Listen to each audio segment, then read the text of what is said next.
नमस्कार साथीहरू, civil engineering official practical नलेजमा तपाईँहरूलाई स्वागत छ।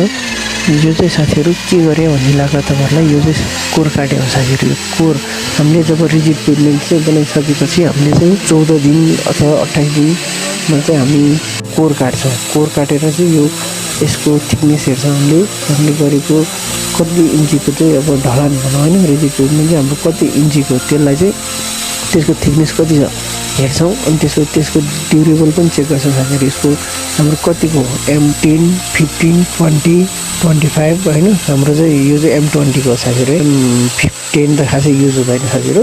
रिजिड पेभमेन्ट अथवा ढलान भनौँ, ढलान जुनसुकै ढलान गर्दा पनि हामीले हाल्ने भनेको M20 नै हो। M20 कङ्क्रिट नै हाल्ने हो। M20 भनेको 1.5 दिनमा हालिन्छ साथीहरू। यो चाहिँ हाम्रो रोडको ढलान हो। रोडको ढलान गर्दा हामीले यसलाई चाहिँ 10 दिन जति नै पुगेको छैन। हाम्रो अलिकति हामीलाई समय परिस्थितिले अलिकति त्यस्तै गरेर चाहिँ हामीले चाँडो गर्नुपर्ने स्थिति आयो। यसको कोर काट्दा चाहिँ हामीले लगभग त्यही 10 दिन जतिमा चाहिँ हामीले कोर काट्यौँ।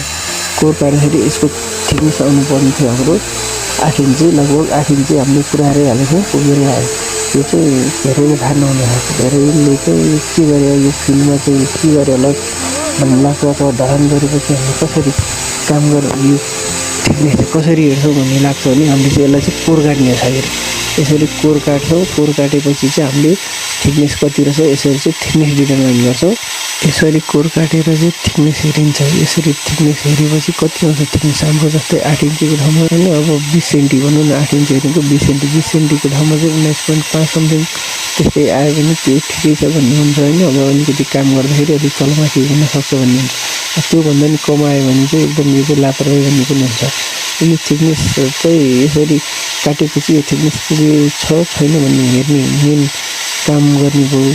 अनि अर्को भनेको स्ट्रेन्थ पनि हेर्ने भयो।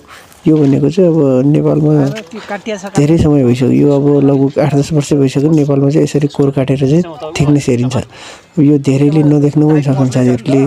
यो चाहिँ अहिले धेरै ठाउँमा म्याक्सिमम अब सबै ठाउँमा चाहिँ युज भइरहेकै पाइन्छ। यसरी थिकनेस हेरिन्छ।